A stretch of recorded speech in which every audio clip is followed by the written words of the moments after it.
mau.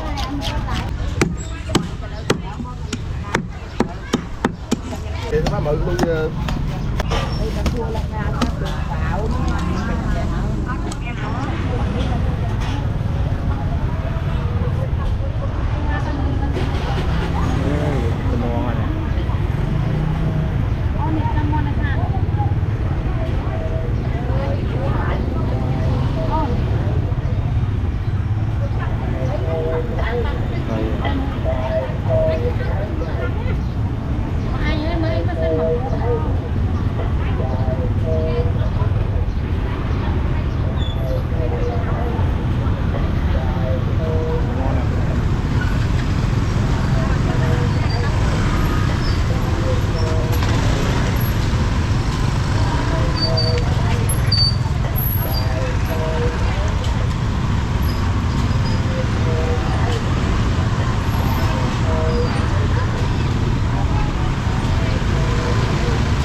cũng phần nan này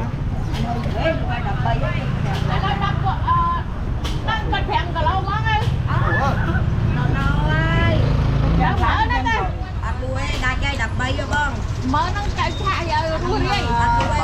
mau để mà cho cái khai cầm hả cho con nó làm con dễ con mình thở hẹn rang lẩu đi mua nó rang ai cho lạc lẩu giúp rang con chào tôi ra ôi cái này nè chào lắm anh chợ đi món đầu hàng lên gọi là ba đồng ê mỗi hàng xe nha hàng cho tao không bộ anh đang ăn cái nó hàng á bao giờ đây ôi trời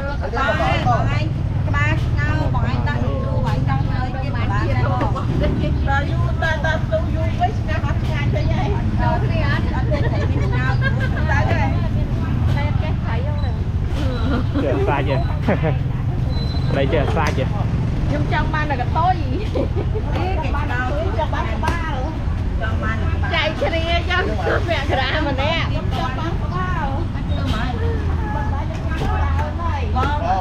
đây đây nè bà nữa đâu ta biết phải lại hai tinh đâu mà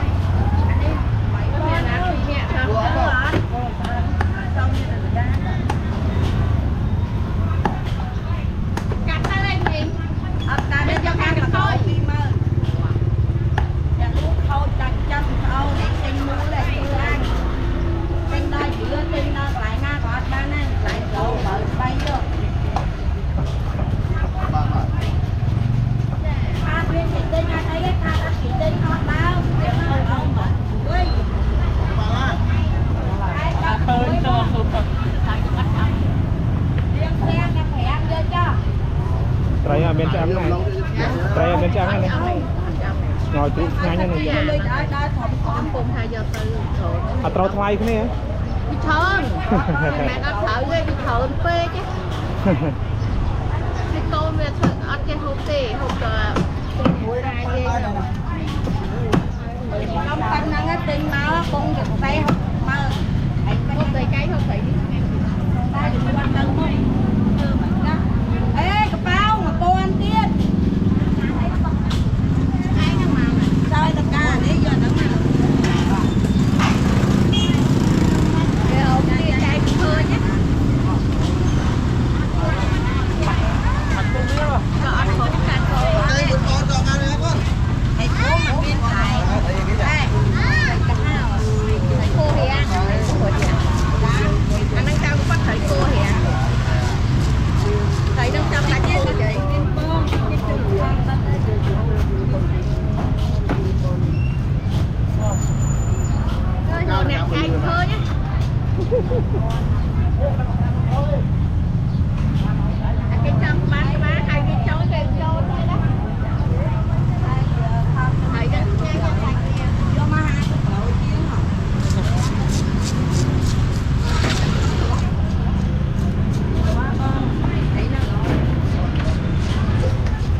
thúng này phần này đa thọ đa khơi thầy thúng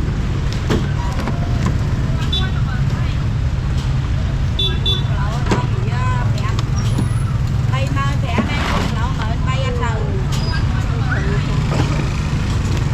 cái ra đi chợ không ra này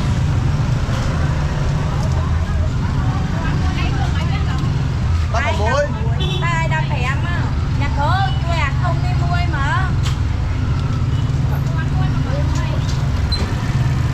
đưa ra kia là cụ bay tầm muối nha lại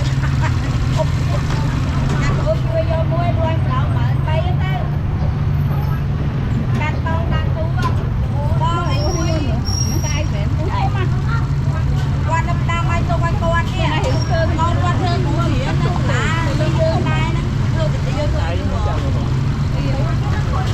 cô lẻ ngay qua đâm đâm ngay qua nhưng cô lẻ ngay nhưng mà bên này còn anh ấy nó lẩu bay cam cả là cứ dám thích đó lẩu này lúc ai thấu với ai đâm hẻm là nó không có can phải anh ấy lẩu đâu anh ấy lẩu phải cái lo cho đi không nên là nó tên à nó ra tên thối mày khơi của cái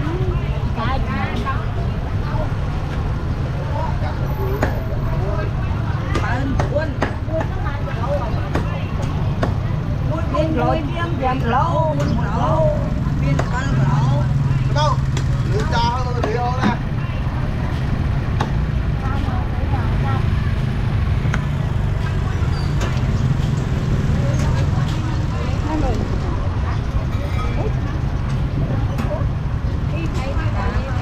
thấy gần từng cái nhưng cái gì nghe nặng một bàn này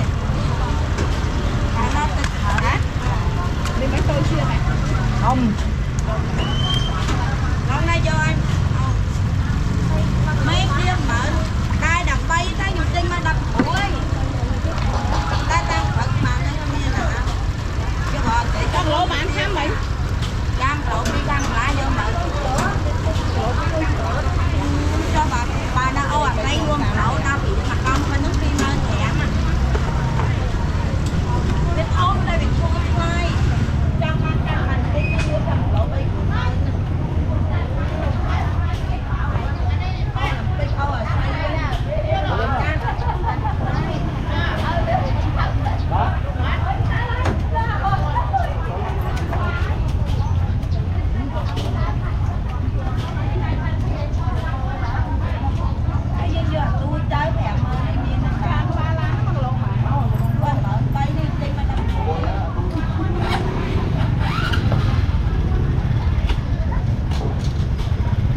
má ăn mở cái lỗ nhà nào ta mua cả cái cam hai đĩa cái lỗ cái lỗ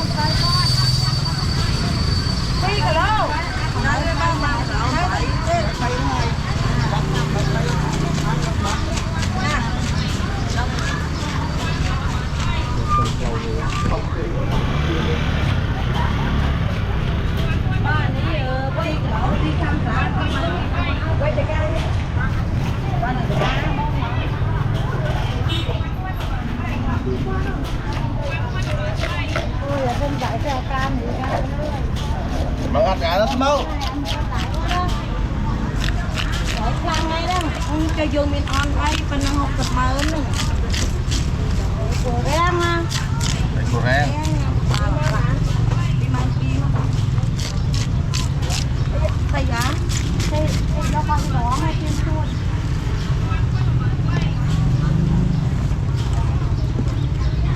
xa có này không hả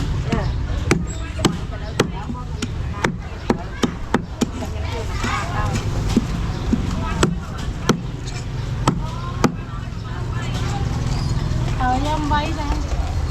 hẹn tao một con đặt con cạp rồi From there,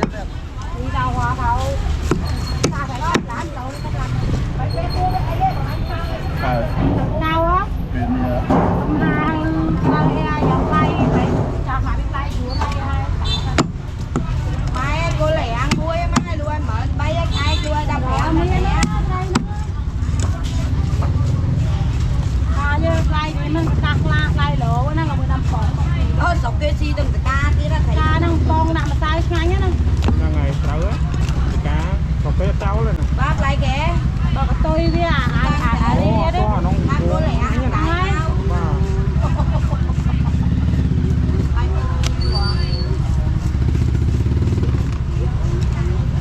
tại cái cá lên ở đây mau. tại sao mình hay bơ bà ta nhà ông nhà này nó ngọt vợ cùng nắng này nó tay nhảy lên này rồi có lá cha Rồi, mình đi ca hai nhà từ xa bên. bầu không chứ bầu nè bầu cha đây là tạ cảm người cha Mặt người thì nó mọi người cam sẽ đã tạ cả chia thôi nên cam phải không mẹ làm cho mày mọc lập cho ăn gà nhà kia lên lập cho ăn là bả thưa, không có bả thưa.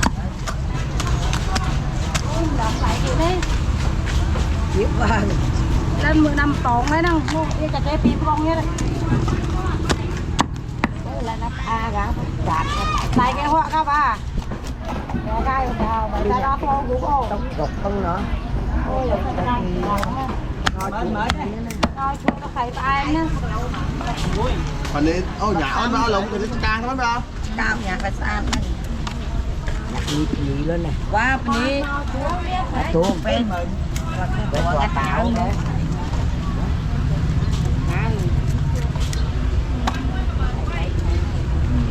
là cái này coi cô nhất gì đây nè đây cái lạc rồi đẹp quá bằng một tí nhá ôi tiếp lại ở đấy thăm là nhạc video á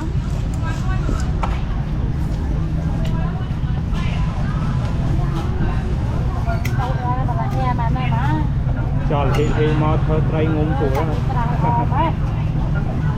ô sạch à tớ là ca mai thì điều ta đi lủng luôn cái lủng bằng đi anh chơi small bắt đầu mấy ai chơi small mấy thơ đấy nhá anh biết bắn lắm sạch đeo khéo ó nữa anh biết ai chưa này như này ồ cặp tao mà con ông biết ngay đã cứu ca tết ca thế hả cắt cho mạnh con cắt ma mạnh con mấy con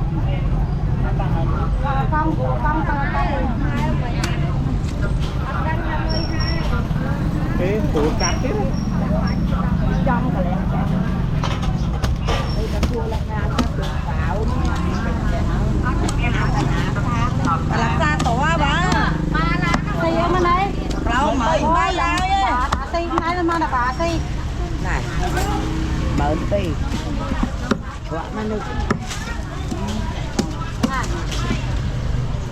tổ 21 luôn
Saya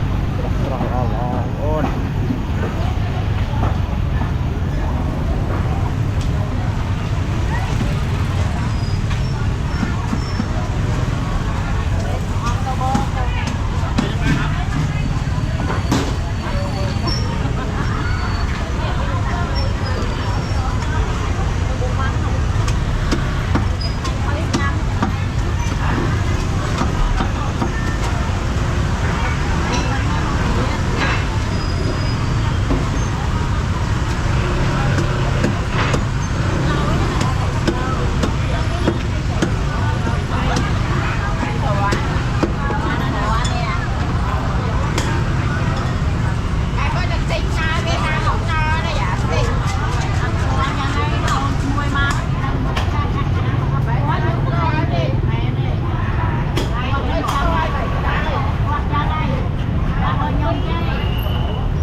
Nhìn rõ các bạn phục lộc thôi.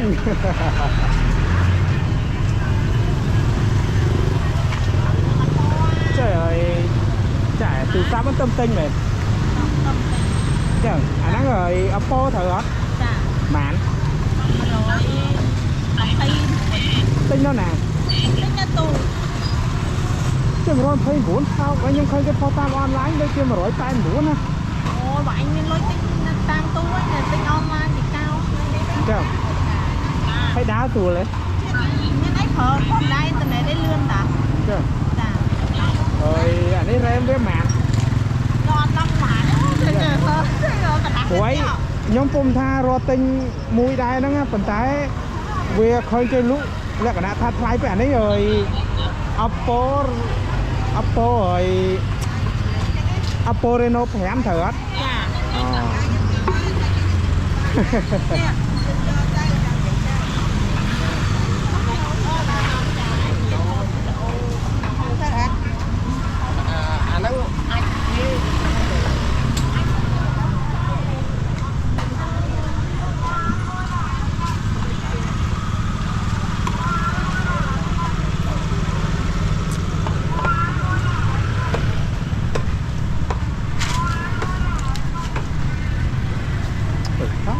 Rồi